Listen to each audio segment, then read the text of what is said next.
KTN 24 news में आपके साथ हरकुलिस पांडे। और आपको बता दें कि भारत में संतों को और सनातन की दोनों की सिमिलरिटी है, नहीं बराबरी है। लेकिन आज महान संत आसाराम बापू जेल में बंद है कि आखिर क्यों?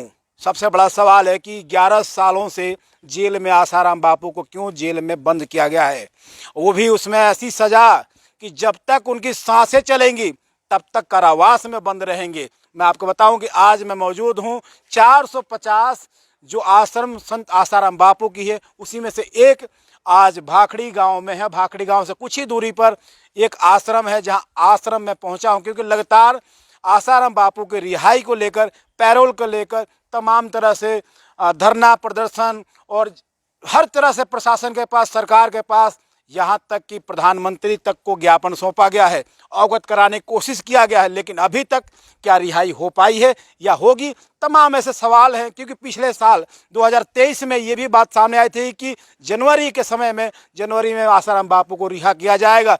तमाम तरह से तैयारियां शुरू थी, यहाँ तक कि सरकार ने 144 धारा भी लगा दी थी। लेकिन अभी तक कोई रिहाई पे किसी तरह के कोई सुगबुगाहट नहीं है। लगातार जो संत हैं, जो समाज के धार्मिक जो भावनाओं को लेकर कहीं ना कहीं आसाराम बापू को देखते हैं, क्योंकि आध्यात्मिक संत हैं। उन्होंने अपने भक्तों को एक ही चीज़ सिखाते थे और सिखाते रहे अभी भी कि सच्चिदानंद को जानो, उनके स्वरूप को जानो, अध्यात्म को जानो, अध्यात्म को लोगों तक पहुंचाओ। लगातार इन चीज़ों को लेकर संत आसाराम बापू जाने जाते थे। लेकिन अभी उनके साथ, क्योंकि भारत सरकार अभी ऐसी सरकार है क्योंकि वो सनातन के लिए जानी जाती है, लेकिन बावजूद देखें एक संत जेल में क्यों पड़ा है? आरोप है कि रेपिस्ट है, रेप किया है, बलात्कार के तमाम ऐसे आरोप लगे। लेकिन क्या न्यायालय उसका अभी सिद्ध कर पाया या नहीं, ये भी सवाल उठता है। अभी तक कोई ऐसी पुष्टि नहीं हुई है, लेकिन पॉक्सो एक्ट में वो 11 साल से जेल में बंद हैं। जानेंगे क्योंकि संत हैं तो संत के बारे में जानना जरूरी है। आरोपों को भी जानेंगे क्योंकि लगातार जो अभी रामा भाई हैं वो संत यहाँ के सलाहकार भी हैं और लगातार यहाँ के संचालक भी रहे हैं। वो लगातार यहाँ अभी कुछ दिन पहले अभी देखें कि आपने देखा कि सेक्टर 12 लघु सचिवालय पहुँच के वहाँ पे धरना प्रदर्शन भी किए शांति रूप से और जिला उपायुक्त को ज्ञापन सौंपा था। और आज फिर मैं पहुंचा हूं क्योंकि फिर आज यहाँ केंद्रीय राज्य मंत्री कृष्णपाल गुर्जर के पास गए थे, उनको भी ज्ञापन सौंपा, उनसे बातचीत की और तमाम मुद्दों पे बात हो कि किस तरह से रिहाई मिलेगी, सरकार की नीतियां कैसी है, न्यायालय का फैसला कैसा है, इन तमाम चीज़ों पर बातचीत करेंगे। सर नमस्कार। नमस्कार सर। सर लगातार आप जा रहे हैं संत आसाराम बापू की रिहाई को लेकर, क्या ऐसी विडम्बना है, कहाँ कहाँ गए, क्या अभी आश्वासन मिले, बताएं एक बार। देखिए, हमने पूरे देश भर में ये जो है मुहिम चलाई हुई है, क्योंकि अभी पानी कहते हैं ना, जब सिर के ऊपर, नाक से ऊपर चढ़ जाता है तो छटपटाता है बहुत ज़्यादा। हम 11 वर्षों से उम्मीद रख के बैठे थे कि आज न्याय मिलेगा, कल न्याय मिलेगा, ये महीने में मिलेगा, 6 महीने में मिलेगा, साल में मिलेगा, 2 साल में मिलेगा। लेकिन धैर्य अब टूटने लगा है। धैर्य इसलिए टूटने लगा है कि अब देखिए लगभग अभी 1-1.5 महीने से बापूजी का स्वास्थ्य इतना लड़खड़ाया हुआ है, उसके चलते वो 1 महीने तक अभी लगातार एम्स हॉस्पिटल में एडमिट रहे। उनकी एंजियोग्राफी हुई, हार्ट में पेन था तो 3 उसमें ब्लॉकेज पाए गए और उसमें 99% एक नली में ब्लॉकेज है, दूसरे में 98% है, तीसरे में 75% है। 3 ब्लॉकेज और हीमोग्लोबिन जो है उनका 7 पॉइंट में आ गया था। जब बापूजी बाहर थे बिल्कुल फिट थे, जितनी भी उनकी उम्र थी 74-75 वर्ष, बिल्कुल फिट थे। जोधपुर जेल में जब गए वो तब भी फिट थे। पिछले जब कोरोना काल जब आया तो वहाँ जेल के अंदर जो कैदी हैं वो संक्रमित हुए। जोधपुर जेल में तो 9 साल ही रहे ना वहाँ पे। अभी 11 साल उनका हो रहा है, 11वां साल चल रहा है। वो बिल्कुल फिट थे, तो कोरोना काल में उनको जो है कैदी वहाँ पे जब संक्रमित हुए तो बापूजी भी इफेक्ट हुए। उसके बाद भी बापूजी का स्वास्थ्य लड़खड़ाया और सबको पता है कोरोना जो है वो सीधा फेफड़ों पे ही अटैक करता है। तो फिर भी उस समय भी बापूजी का हीमोग्लोबिन है वो 3.7 आ गया था। उसके बावजूद भी बापूजी उस कोरोना को टक्कर देके स्वस्थ होकर के आए। लेकिन विगत इस 1-1.5 महीना तक उनका जो स्वास्थ्य है इतना लड़खड़ाया। 25 दिन तक वो एम्स में भर्ती रहे और वहाँ जो भी आधुनिक जो चिकित्सा है एलोपैथिक, वो चिकित्सा के द्वारा वहाँ ट्रीटमेंट भी किया गया, लेकिन कोई भी फ़ायदा नहीं हुआ। हमने बार बार माननीय न्यायालय में जो है सेशन कोर्ट में अर्जी लगाई कि बापूजी का स्वास्थ्य बहुत लड़खड़ा रहा है, हमें जो है बापूजी का उचित इलाज करने के लिए बापूजी को पैरोल दी जाए, बापूजी को जो है राहत दी जाए। हम आयुर्वेदिक ट्रीटमेंट कराना चाहते हैं, लेकिन बार बार हमारी जो है नहीं, आयुर्वेदिक ट्रीटमेंट कराना चाहते हैं, क्या सरकार या जो जेल के जो नियम कानून है वो भी तो इलाज कराएंगे? आपके इलाज में उनके इलाज में क्या कुछ अंतर है क्या? देखो, अगर उनका इलाज तो 1 महीने से एम्स में चल ही रहा है, अगर उसमें कुछ राहत मिलती तो हम क्यों आयुर्वेदिक बोलते। और बापूजी जो हैं वो हमेशा आयुर्वेद का ही प्रचार करते रहे हैं, और आयुर्वेद में भी बहुत अच्छी अच्छी चिकित्सा है जिसके द्वारा हर रोग का निदान किया जा सकता है, और नेचुरल तरीके से किया जा नेचुरोपैथी सकता है, मतलब आप नेचुरोपैथी और आयुर्वेद के द्वारा। दोनों माध्यम से। हाँ, तो हमने पीछे माधव बाग महाराष्ट्र में है, उसकी भी हमने एप्लीकेशन लगाई थी, और अभी जो है हमारे को ये कह के रिजेक्ट कर दिया गया कि भाई हम जो है आपका उसमें आयुर्वेद में आपको नहीं दिया जा रहा है। क्यों नहीं दिया जा रहा है? उन्होंने कहा कि भाई आप जो है यहाँ पे जो एम्स में जो भी सुविधाएं थी उसमें तो इलाज किया, लेकिन जब राहत नहीं मिली तो उन्होंने कहा इसके आगे का इलाज जो है, एम्स ने हाथ खड़ा कर दिया। एम्स ने कहा कि भाई इसके आगे का इलाज हम नहीं कर सकते, हमारे पास जो भी सुविधाएं यहाँ पे थी जोधपुर एम्स में कर लिया, अब इससे आगे का इलाज आपको करना है तो आप जो है जोधपुर से आप दिल्ली एम्स जाइए। तो इस कंडीशन में जब हमने कहा कि चलो हम जो है बापूजी का जो है स्टंट और बाईपास नहीं कराना चाहते, आयुर्वेदिक तरीके से, नेचुरोपैथिक तरीके से बापूजी का ट्रीटमेंट हम कराना चाहते हैं, तो उसके लिए हमको पैरोल दी जाए, बेल दी जाए, लेकिन एक बार भी हमारी सुनवाई नहीं होती है। उनका जो मौलिक अधिकार है, उनका संवैधानिक अधिकार है, कहीं ना कहीं उसका हनन हो रहा है। तो ये भेदभाव बापूजी के साथ क्यों हो रहा है, हम ये पूछना चाहते हैं। रामा जी, मैं आपसे जानना चाहूँगा, सनातन की सरकार है, हिंदुत्व की सरकार है, और जो प्रधानमंत्री मौजूदा हैं नरेंद्र मोदी जी, वो तो आसाराम बापू के बहुत बड़े भक्त और अनुयायी माने जाते थे। आखिर ऐसा क्यों? भैया फिर भी देखो, ये आपने सही बात कही है। इस देश का कोई भी, किसी भी पार्टी का ऐसा कोई बड़े से बड़ा जो है नेता है, चाहे मुख्यमंत्री पे पद पे है, चाहे सांसद के पद पे, विधायक के पद पे, केंद्रीय मंत्री हो कि राज्य मंत्री हो, किसी भी पद पर किसी भी पार्टी के कोई भी नेता हो, सभी ने लाभ लिया है बापूजी का, और अभी भी ले रहे हैं। और हमारे बापूजी ने सभी को जो है हमेशा जिन्होंने भी अच्छा कार्य किया है उसको जो है आगे बढ़ाया है।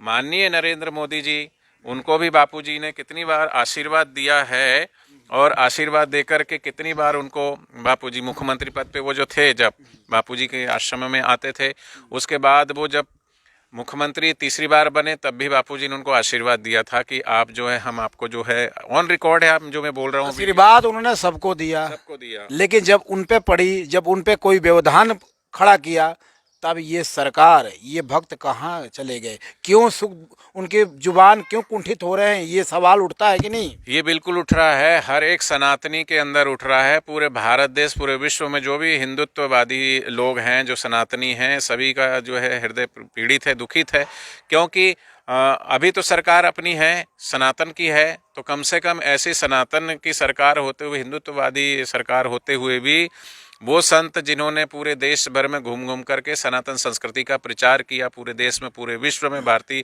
संस्कृति का गौरव बढ़ाया, ऐसे संत को सम्मान तो नहीं मिला। विदेश की कोई एक महिला आ जाती है इस देश में जो धर्मांतरण करती है, बापूजी तो धर्मांतरण को रोकते थे। बापूजी जो है उनकी उच्छृंखलता भरे जो पर्व और उत्सव मनाने शुरू कर दिए थे, वैलेंटाइन डे, उस कुप्रथा को भी बापूजी जो बंद कराने वाले, कि बापूजी ने कहा मातृ देवो भव पितृ देवो, मातृ पितृ पूजन दिवस मनाइए।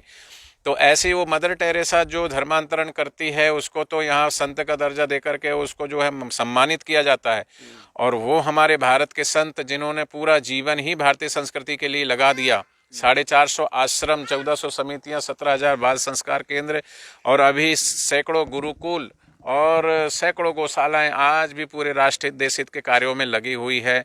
लेकिन ऐसे संत को 11 वर्ष से, जबकि एक लड़की ने सिर्फ आरोप लगाया, आरोप जो लगाया वो आरोप सिद्ध भी नहीं हुआ है, लेकिन जानबूझ के ऐसा पोक्सो एक्ट, जिस पोक्सो एक्ट के, अब ये भी सोचने वाली बात है, आप सर्वे कीजिए, जब से ये पोक्सो एक्ट की धारा में संशोधन हुआ है, इसका किस तरीके से दुरुपयोग किया जा रहा है, किसी को भी फंसाने के लिए, किसी से भी बदला लेने के लिए, किसी के खिलाफ खड़ा कर दिया जाता है। ये नहीं देखा जाता किसी को भी अपना दुश्मनी निकालने के लिए, अपना वैमनस्य निकालने के लिए किस तरीके से हथियार की तरह इसका उपयोग किया जा रहा है। रोकूंगा रामा भाई जी, आप कह रहे हैं किसी को फंसाने के लिए, किसी को उकसाने के लिए तमाम इस तरह आरोप लगाए जाते हैं। कहीं ना कहीं कुछ सच्चाई तो होगी, तभी तो आरोप लगे हैं। आखिर वजह क्या? आप कहते हैं, आप लगातार सोशल मीडिया पे आप ये कह रहे हैं कि षड्यंत्र किया जा रहा है, सरकार षड्यंत्र कर रही है। कौन सी सरकार षड्यंत्र कर रही है सर? देखो सही बात है, आप कह रहे हैं कि भाई आरोप नहीं लगा रहे हैं, हम दिखा रहे हैं कि अभी जो भी चीज़ें हुई है वो कहीं ना कहीं इसी तरीके से हुई है कि बापूजी के जो देवी कार्य है, बापूजी के जो सेवा कार्य है, वो कहीं ना कहीं उनके आड़े आड़े जैसे बापूजी धर्मांतरण को रोकते हैं। तो जो इस देश के अंदर धर्मांतरण करने वाली जो एजेंसियां हैं या संस्थाएं हैं, उनके आड़े तो बापूजी आ ही रहे थे ना, कि बापूजी विरोध करते कि भाई धर्म परिवर्तन कितना, भजन करो, भोजन करो, दक्षिणा पाओ। ये पूरे देश भर में आज भी उन दूर सुदूर आदिवासी जंगलों में जाकर आज भी देख सकते हैं, बापूजी के आश्रम बने हुए हैं जहाँ पर आज भी उनको भंडारा, रोज भोजन बनता है उनके लिए, रोज उनको दक्षिणा दी जाती है। इसलिए सिर्फ अभी कोटगढ़ आप उड़ीसा इसमें चले जाइए, उड़ीसा और छत्तीसगढ़ के बॉर्डर पर, वहाँ पर कम से कम 1000 बच्चे जो है वो पढ़ रहे हैं। वो अगर उनको छोड़ दिया जाए तो तुरंत ईसाई धर्म को स्वीकार कर लेंगे। बापूजी के जाने के बाद देश में कितना धर्मांतरण बड़ी तेजी से बढ़ रहा है, तो बापूजी तो खड़े थे ना धर्मांतरण। सरकार के जो मौजूदा सरकार में जो नेता है वो साफ हिंदू राष्ट्र की बात करते हैं। सनातन के जो मानने वाले संत हैं वो भी हिंदू राष्ट्र की बात करते हैं। तो आप कह रहे हैं कि अगर हिंदू राष्ट्र की मांग की जा रही है, लेकिन एक हिंदू राष्ट्र में एक महान संत, आध्यात्मिक जो संत माना जाता है, उसके साथ अन्याय क्यों हो रहा है? सही बात आप बोल रहे हैं, बहुत अच्छा आपने सवाल किया। हिंदू राष्ट्र कौन बनाता है? राष्ट्र की जो है धरोहर होती है संत। कहते संत ना होते इस जगत में तो जल मरता संसार। वास्तविक जीवन में जो है उत्थान होता है, विकास होता है, वो संत के आने से ही होता है। और भगवान श्री कृष्ण स्वयं कहते हैं उदो मोए संत सदा अति प्यारे, मैं संतन के पीछे जाऊं जहां जहां संत सिधारे। ऐसे संतों का सम्मान करने वाले भगवान श्री कृष्ण की जन्मभूमि ये भारत है। और ऐसे भारत भूमि में जो भगवान भी संतों का सम्मान करते हैं, आज हिंदू राष्ट्र कैसे बनेगा? हिंदू राष्ट्र, हिंदू राष्ट्र बनाने के लिए हम बोलते तो हैं, हिंदू राष्ट्र बनाने के लिए मुहिम किसने छोड़ी? विश्व गुरु पद पे भारत रहेगा, प्यारे बापू की बोली यही है, साधकों का है संकल्प, कायरों की ये बोली नहीं है। ये भारत को विश्व गुरु बनाने का नारा किसने दिया? ये भारत को पूरे विश्व तक पूरा महान बनाने का संकल्प किसने उठाया? विश्व वंदनीय संत श्री आसाराम जी बापू जी ने पहले भी कहते आए कि भारत को विश्व गुरु बनाना है। पर राष्ट्र जो है वो तभी हिंदू राष्ट्र बन सकता है जब सनातन संस्कृति के जो प्रहरी हैं, संत हैं, वो संत अगर समाज के बीच में होंगे। अब संत को तो जेल में डाल रहे हैं, और बाहर क्या हो रहा है? छोटे छोटे बच्चे जो है फिल्म के और मोबाइल एडिक्शन हो रहा है, उनको नशे की गर्त में जा रहे हैं। सरकार व्यसन मुक्ति अभियान चला रही है, लेकिन फिर भी व्यसन मुक्त भारत तो नहीं हुआ पाए ना।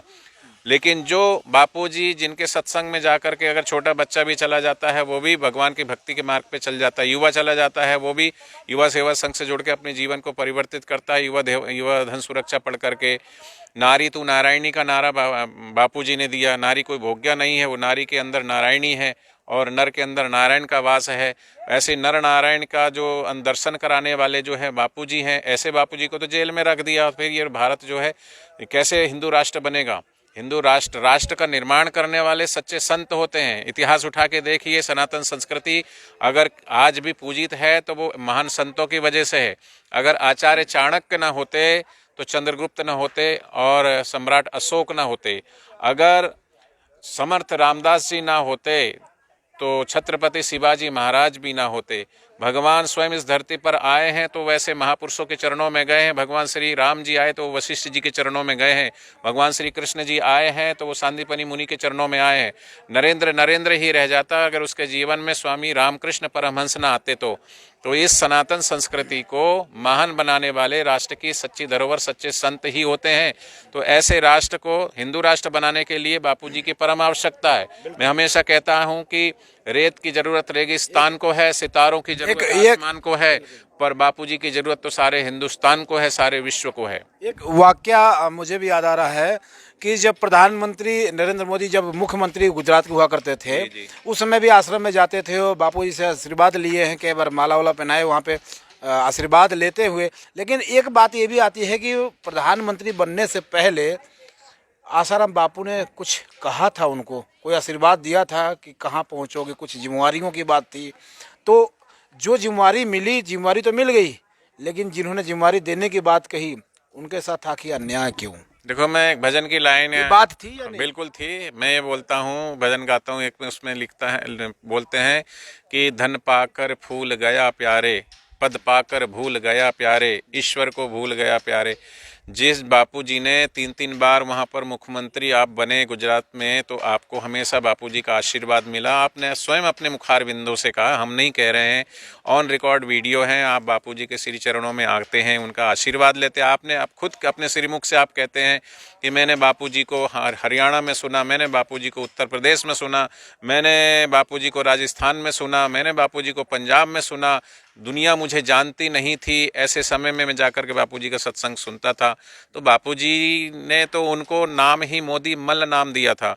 मल मतलब होता है मजबूत। माने बापूजी एक हमेशा अपने सत्संग में कहते थे कि हम इनको कोई बड़ा उत्तरदायित्व देना चाहते हैं, हम बड़ी जिम्मेदारी देना चाहते हैं, इनके कंधों पर थोड़ा बोझ रखना चाहते हैं। तो बापूजी का तो हमेशा संकल्प रहा था कि तुम खूब आगे बढ़ो, भारत देश में प्रधानमंत्री बनो, और ये आशीर्वाद दिया बापूजी ने। दुनिया जानती है आज वो प्रधानमंत्री हैं। पर सोचने वाली बात यह है कि जिन महापुरुषों से आपने आशीर्वाद लिया, आज वही संत उम्र के इस पड़ाव में और हॉस्पिटल में हैं, और आप सत्ता पर बैठे हैं। तो आपसे गुजारिश है, हमारी प्रार्थना है कि हमारी इन सब करोड़ों करोड़ों भक्तों की दुआएं आपको लगेगी, आप इनका सबका आशीष आपको मिलेगा। कृपया बापूजी को मोहलत दीजिए। बापूजी के देवी कार्यों से, बापूजी के सेवा कार्यों से आप अनभिज्ञ नहीं हैं। जितना आप बापूजी को जानते हैं, पहचानते हैं, नज़दीक से आप गए हैं, दुनिया नहीं जानती जितना आप जानते हैं। तो ऐसे बापूजी के लिए आप सोचिए। आपसे यही करवद्य प्रार्थना है हमारी, हाथ जोड़ करके विनती। प्रधानमंत्री से तो आपने गुहार लगा दी, विनती कर लिया कि सोचेंगे समझेंगे, लेकिन फिलहाल बीते दिनों की जो दौर रही, नेताओं के पास आप जा रहे हैं, यहाँ के जो आयुक्त हैं, उपायुक्त हैं, तमाम लोगों से आप मिल रहे हैं, ज्ञापन सौंप रहे हैं, कहाँ कहाँ से आश्वासन मिला, किन किन से मिले अभी ये तो बताएं। क्योंकि कल शायद कृष्णपाल गुर्जर जो यहाँ के केंद्रीय राज्य मंत्री, उनसे भी शायद कल ही मिले थे, आज मिले थे ना। तो क्या पूरी घटनाक्रम के बताए, कहाँ तक मिल चुके हैं? देखिए, हम पूरे ये देश भर में ये पूरा व्यापक अभियान चल रहा है। हमारे जो भी पूरे देश भर में, जिन्हें बताया कि 450 आश्रम है, करोड़ों करोड़ों जो साधक हैं, वो बड़ा उनका हृदय पीड़ित है। क्योंकि आप स्वयं देखिए कि आपके पिता अगर हॉस्पिटल में है, तो आप रात को ना तो अच्छे से भोजन कर सकते हैं, ना ही आप सो सकते हैं, आपको चिंता रहती है। और इस तरीके से उनको हार्ट में 3-3 ब्लॉकेज हैं, महीना भर से वो हॉस्पिटल में, आज भी वो एम्स हॉस्पिटल में वहाँ पर जोधपुर में है। तो ये जो करोड़ों करोड़ों साधक है, उनको जो उनकी सहन शक्ति कितनी सहन करेंगे। 11 वर्षों से बापूजी भी सहन कर रहे हैं, भक्त भी सहन कर रहे हैं, कितना सहन करेंगे। तो अब जो है सभी ने ये सोचा है कि हम अपनी आवाज़ को बुलंद करेंगे, क्योंकि हमारा संवैधानिक अधिकार भी होता है। हम ऐसे देश में रहते हैं, संविधान का हम आदर करते, कानून का आदर करते, पर हम ऐसी सरकार को चुन करके भेजते हैं कि हमारे मौलिक अधिकारों की सुरक्षा होनी चाहिए, रक्षा होनी चाहिए। लेकिन आज वो नहीं हो रहा है। इसलिए देश भर में हम अपने प्रेस वार्ता के माध्यम से पूरे समाज तक बापूजी की वास्तविकता बताने के लिए जगह जगह प्रेस कॉन्फ्रेंस हो रही है। और यहाँ जिले के जो भी आयुक्त हैं, कलेक्टर हैं, उनको भी हम ज्ञापन दे रहे हैं। जैसा कि फरीदाबाद में भी हमने दिया, आपने भी उसको कवर किया हुआ है। उसके बाद जो है हमने आज जो है सांसद महोदय से भी हम मिले, और उनको भी हमने यहाँ पर ये माननीय कृष्णपाल गुर्जर जी, दिखाए एक बार कैमरा से, बिल्कुल ये माननीय मुख्यमंत्री जी कार्यालय, ये 3री मंजिल संयुक्त सचिवालय सेक्टर, यहाँ पे हमने ये आज गुर्जर जी को भी दिया है। और इसके बाद जो है हमने उनको ये कहा है कि हमारी आवाज़ माननीय श्रीमती द्रौपदी मुर्मू जी, महामहिम राष्ट्रपति महोदय, उनको भी आप पहुंचाइए। भाई नरेंद्र मोदी जी को भी आप हमारी आवाज़ पहुंचाइए। भजन लाल शर्मा जी, माननीय मुख्यमंत्री कार्यालय सचिवालय जो जयपुर है, वहां पर भी ऐसे तमाम जो ऊंचे अधिकारी हैं, मंत्री हैं, हमारे संवैधानिक पद पर बैठे हैं, उन सबको हम तमाम लोगों को बापूजी के स्वास्थ्य के बारे में जानकारी भी दे रहे हैं, बता भी रहे हैं, और साथ में यही प्रार्थना कर रहे हैं। क्या लगता है निचोड़ क्या निकला अभी तक, क्या आपको महसूस क्या हुआ? देखो, दोस्तों को क्या जवाब देंगे? आप तो एक प्रवक्ता भी हैं और संचालक भी हैं, क्योंकि भक्त आप पे विश्वास करते हैं, बागडोर तो आपके हाथों में अभी फिलहाल है। बिल्कुल, हम संवैधानिक तरीके से अपनी मांग रख रहे हैं, और इसलिए अभी इतनी 11 वर्षों से हमारे बापूजी ने हमको यही सिखाया है, हम किसी के विरोध में नहीं है, किसी के उसमें नहीं है। लेकिन अब जो है जुल्म जो इतना हुआ है, इतना अत्याचार हो रहा है, इतनी पीड़ा दी जा रही है, गुरुजी को कितना बर्दाश्त करेंगे। तो कहीं ना कहीं हम जो है अपनी मांग को लेकर के जा रहे हैं अपने अपने माध्यमों से। अभी जैसे 2 और 3 तारीख को जो है, 2 तारीख को चंडीगढ़ में पूरे हरियाणा के जितने भी ज़िले हैं, सभी ज़िलों से साधक भाई बहन, क्योंकि फरीदाबाद में लाखों की संख्या में है, तो करोड़ों की संख्या में है, लेकिन वहाँ पर पहुँचेंगे चंडीगढ़ में, और माननीय मुख्यमंत्री जी से मिलेंगे, उनके माध्यम से सरकार तक अपनी आवाज़ पहुंचाएंगे। और उसके बाद भी हमें अभी अलग अलग पूरे देश भर में, पूरा देशव्यापी अभियान है, उसके बाद पूरे देश मिल करके फिर दिल्ली में भी हम कूच करेंगे। उसके बाद की रणनीति क्या होगी? अगर सब कुछ करने के बाद भी अगर सरकार, न्यायालय, चाहे वो सेशन हो, हाई कोर्ट हो या सुप्रीम कोर्ट तक की बात आती है, तब क्या सोचेंगे? देखो, अभी सेशन कोर्ट में निर्णय हुआ है, उसके बाद अभी हाई कोर्ट में चल रहा है। हमें पूरा भरोसा है कि माननीय न्यायालय हमारी इन सभी भक्तों की पीड़ाओं को ध्यान में रखते हुए, क्योंकि कई बार जो है कोई ना कोई त्रुटि जो है सेशन कोर्ट में रह जाती है, उसे हाई कोर्ट में उसको सुधार लिया जाता है। अपील किया भी कहीं आपने? हाँ, अपील हमारी हाई कोर्ट में चल रही है अभी, और स्वास्थ्य के आधार पर हमने जो है सेशन कोर्ट में भी लगाया, हाई कोर्ट में भी लगाया, वहाँ से हमको रिजेक्ट किया गया। उन्होंने कहा कि आप जो है, कई बार आरोप निकला कि बीमारी का बहाना एक हथियार का तरह उपयोग आप लोग कर रहे हैं, लेकिन अदालत इस चीज़ को समझ रहा है, अदालत ने इसको बिल्कुल अनदेखा इसलिए कर रहा है कि आपके पास ये कोई मुद्दा ही नहीं रहा पैरोल के लिए, तो आपने बीमारी का बहाना बना के बार बार अपील आपने किया है और उसको ठुकराया भी गया है। नहीं नहीं, ये बिल्कुल सरासर झूठ है। आप ये देखिए ना कि रिपोर्ट जो आ रही है वो हम और आप तो नहीं बना रहे हैं ना, कि बापूजी की जो भी तकलीफ़ें हैं, जो भी बापूजी सफ़र कर रहे हैं उन बीमारियों को, जो भी हुई है, और इस तरीके से कंडीशन में अगर कहीं ना कहीं लाया गया है, वो जो जोधपुर जेल का जो इन्वायरमेंट है, या कहीं ना कहीं कोरोना काल हुआ, उस तरीके से बापूजी का स्वास्थ्य दिन प्रतिदिन बिगड़ा ही है। और ये कोई हमेशा से तो नहीं लगाया गया, जब जब कोरोना काल के समय से कई बार लगाया गया है, और हमने नहीं लगाया है, जांच में आ रहा है। आज तो एम्स की रिपोर्ट भी हमारे पास है, एम्स ने ही रिपोर्ट दी है ना अपनी, एम्स जो सबसे अच्छा हॉस्पिटल माना जाता है गवर्नमेंट की तरफ से, तो उसकी ही रिपोर्ट है कि बापूजी को ये तकलीफें हैं, और वो माननीय न्यायालय के सामने हमने समक्ष भी रखी है।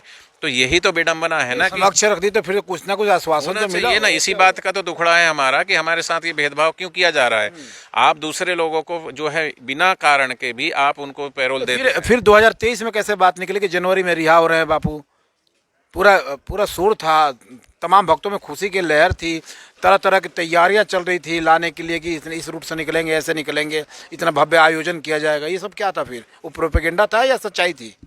नहीं, ऐसा नहीं है। हमको तो हमारे गुरुदेव, गलत तो नहीं बोल रहा हूँ मैं? नहीं, आप सही बोल रहे हैं। भक्तों को तो दिन प्रतिदिन अपने भगवान की आस ही रहती है, और आज भी सबके हृदय से यही निकलता कि बापूजी हमारे जल्दी हम सबके बीच में आएंगे। और हर बार जब भी कोर्ट में तारीख लगती है तो कहीं ना कहीं हमको ये उम्मीद रहती है कि माननीय न्यायालय इस बार हमारी पुकार सुनेंगे, हमारी पुकार सुनेंगे, लेकिन हर बार हमको निराशा ही हाथ लगती है। ऐसा तो नहीं भक्तों का कहीं आस टूटता जाए धीरे धीरे, क्योंकि 11 साल बीत गए, अभी तक किसी तरह की कोई रिहाई नहीं हुई, किसी तरह सुनवाई नहीं हो रही है, सरकार मौन पड़ी है, भक्त लगता लाचार दिखाई दे रहे हैं, तरह तरह के जगह पे जाते हैं, अलग अलग धरना प्रदर्शन, हर तरह से तो सरकार को जगाने की कोशिश करे, लेकिन आखिर क्यों न सरकार जग रही है, न प्रशासन जग रहा है, न न्यायालय जग रहा है? आखिर वजह क्या है समझते हैं? कहीं ऐसा नहीं तो भक्त पीछे भूल जाए भगवान को? नहीं नहीं नहीं, ऐसे भक्त नहीं है। देखो, हमने इतिहास में हमेशा ये सुना है, मैंने एक महापुरुषों की वाणी भी हमने सुनी है, हमने कई महापुरुषों के माध्यम से हमने सुना, और इतिहास गवाह है। चाहे गुरु नानक जी के समय में गुरु नानक जी के साथ कितना अत्याचार हुआ, कबीरदास जी के समय कबीरदास जी के साथ कितना अत्याचार हुआ, भगवान बुद्ध के समय भगवान बुद्ध के आश्रमों में ही वैश्य को गाड़ दिया गया और आरोप उन पे मढ़ दिया गया था। कबीरदास जी, महावीर भगवान, इस धरती पर कौन से ऐसे भगवान, रामचंद्र जी, भगवान श्री कृष्ण जी, और जितने महापुरुष संत हुए, जीसस को, क्राइस्ट को सूली पर चढ़ा दिया गया, हर महापुरुष को सताया गया, परेशान किया गया। लेकिन आज देखिए, उनके भक्त, हम तो सुनते थे और इतिहास में पढ़ते थे कि उनके भक्त कैसे उनके गुरु को मानते थे, लेकिन गिने चुने लोग उस समय हम उनके नाम याद रख पाते हैं कि कबीरदास जी के सलूका मलूका थे, हैं, नानक जी के बाला मर्दाना थे, और ऐसे महापुरुषों के जो है शिष्य। लेकिन हम देख रहे हैं इन 11 वर्षों के अंदर बापूजी के करोड़ों करोड़ों साधक जो हैं, उनकी श्रद्धा, उनकी भक्ति, उनका प्रेम, उनका विश्वास जो है अटूट है। और आज देखिए, इतना इतना कुप्रचार हुआ, उस कुप्रचार के बावजूद भी आज भी किसी भी बापूजी के भक्त से मिलेंगे तो उसकी श्रद्धा, उसकी भक्ति, उसका प्रेम गुरु के प्रति बढ़ा ही है, घटा नहीं है। और ये साफ साफ दर्शाता है कि उनके गुरु ने, अर्थात हमारे गुरुजी ने हमको क्या दिया है। जो दिया है वो वास्तविक प्रेम दिया है, और वो सच्चाई को आज भी जानते हैं, और समझते हैं और फील करते हैं, महसूस करते हैं। और उसका ये प्रमाण है कि आज भी करोड़ों करोड़ों साधक ज्यों के त्यों उनकी श्रद्धा भक्ति में जरा भी खूट नहीं आई, बल्कि अगर श्रद्धा भक्ति तौलें तो पहले से ज़्यादा गुरु से प्रेम करते हैं। और परीक्षाएं हुई, लेकिन तमाम परीक्षाएं, तमाम प्रकार के आरोप प्रत्यारोप के बावजूद भी साधकों की श्रद्धा भक्ति टस से मस नहीं हुई, क्योंकि साधक यही कहते हैं, ये सदगुरु का दर है, यहाँ मनमानी नहीं होती। निंदा करने वालों ने चाहे कितने भी निंदा करी हो, पर सच्चे गुरु भक्तों को कोई परेशानी नहीं होती। सच्चे गुरु भक्त कहते हैं, अरे निंदकों, कुछ तो है हमारे बापूजी में आज भी, वरना बापूजी की दुनिया आज भी यूं ही दीवानी नहीं होती। इसलिए कहते हैं कि सच्चाई कभी छुप नहीं सकती बनावट के उसूलों से, खुशबू कभी आ नहीं सकती निंदक के कागजी फूलों से। निंदक के निंदा कागज के फूल के समान थी, उसमें कोई सुबास नहीं थी। सच्ची सुबास तो गुरुदेव के सत्संग में आज भी है, और उसी सुबास की बदौलत, उसी सच्चे प्रेम की बदौलत आज भी अपने गुरु से प्रेम करने के लिए लोग टस से मस नहीं हुए, आज भी लगे हुए हैं। मुझे 27 साल हो गए आश्रमों में, और मैं आज भी अपने गुरुदेव के प्रति उसी तरीके से अपनी पूरी श्रद्धा भक्ति से गुरुदेव के चरणों में जुड़ा हुआ हूँ। बहुत बहुत धन्यवाद। तो देखिए, आसाराम बापू आध्यात्मिक और कहीं ना कहीं देश के धरोहर हैं और संत, महान संतों में गिनती होती है, लेकिन आज वो 11 सालों से जेल में बंद हैं। रिहाई को मांग को लेकर लगातार जो भक्त हैं, संत समाज है, मांग उठा रहा है, लेकिन अभी तक किसी तरह की कोई सरकार और प्रशासन और न्यायालय से कोई किसी तरह का आश्वासन नहीं मिला।